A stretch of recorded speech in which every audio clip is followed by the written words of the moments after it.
the misconception regarding the expectations of somebody coming from places is a quick issue of representation and nothing else. As a Nigerian, the rights of everybody, including those that come from different groups, should be guaranteed.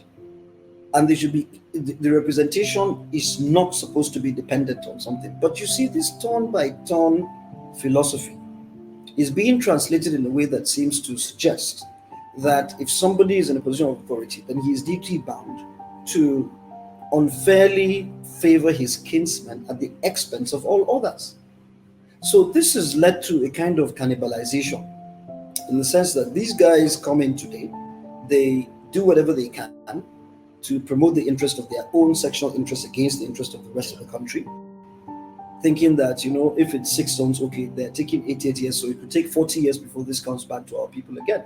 So they erect infrastructures, they wreak havoc on the system, they try to reduce the ascendancy of every other group in exclusion of others to their own. And when the next guy comes in, he spends the first time dismantling the structures that those guys have put up and try to put his own. So what we're doing is that we are taking turns at destroying the country.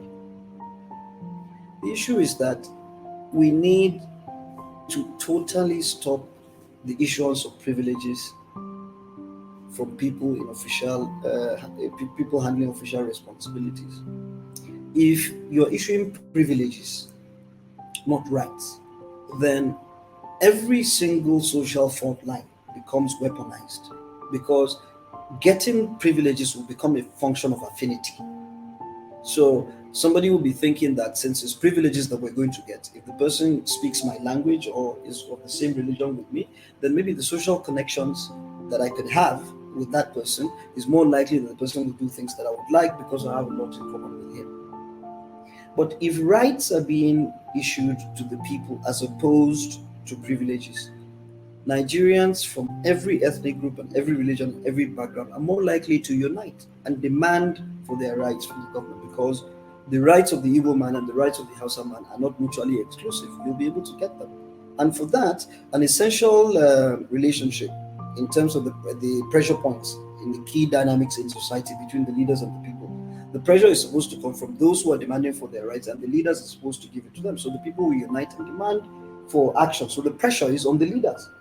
But the moment you change what they are issuing from rights and they become privileges, then what happens is that it changes dynamic completely. Because now those in authority become kings, that they're issuing privileges to people, and the people are now fighting each other across every single social fault line in order to gain some primacy to the leader. And the leader now becomes a king instead of being a servant, because he's busy issuing privileges to the people.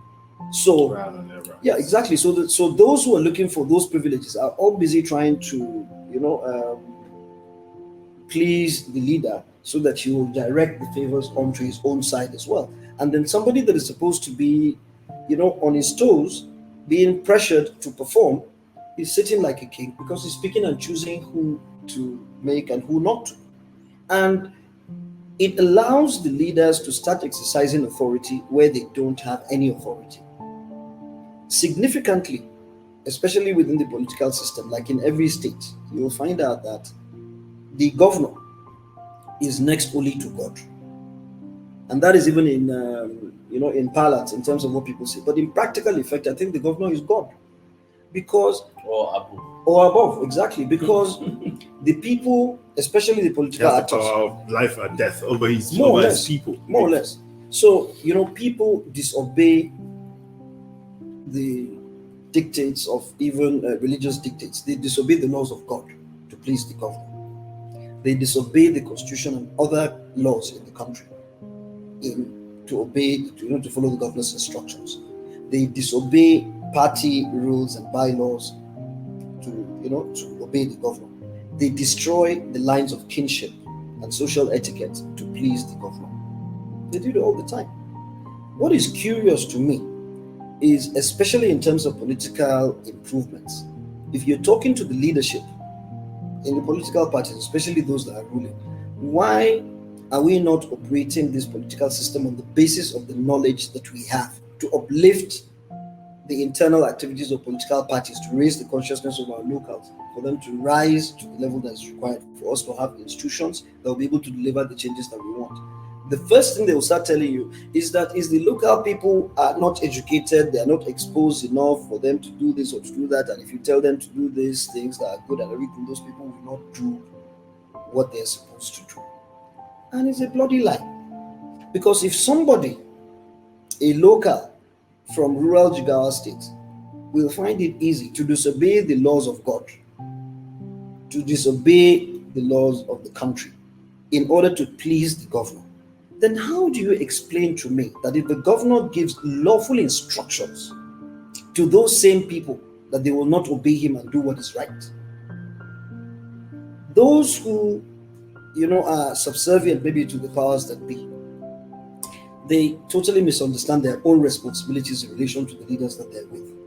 I was an aide to a governor before, and I understood very clearly the responsibility that was hanging on my neck, which is I'm supposed to advise this person and advise him as honestly and as fairly as I can, with the respect, of course, and dignity and all that. But I will not refuse to say what is right or stand firmly and fight for what I believe, because it appears that the principal is not interested in that particular thing. So I would rather put my own convictions aside and try to play along with what the principal wants, so that I will also get what I want. And at the end of the day, the purpose for which people enter into the process ends up getting defeated. And every political leader, especially the political ones that start, they start with the fervor that because they usually pass through some very bad political, they pass through very, very bad political knocks as well in the process before they get there. But the moment they are now in control, they forget about all of that and they try to perpetuate the same things that they complained about previously to others.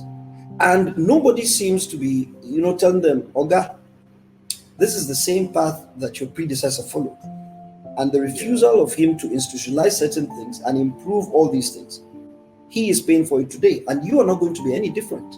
So while all these other people are telling you what you want to hear and propagating this, these are the same people that are going to come back and castigate you the moment that you've left. So you have a duty to have an objective standard upon which you're moving forward, so that at least you yourself understand that there are certain lines of propriety that you should not cross left or right.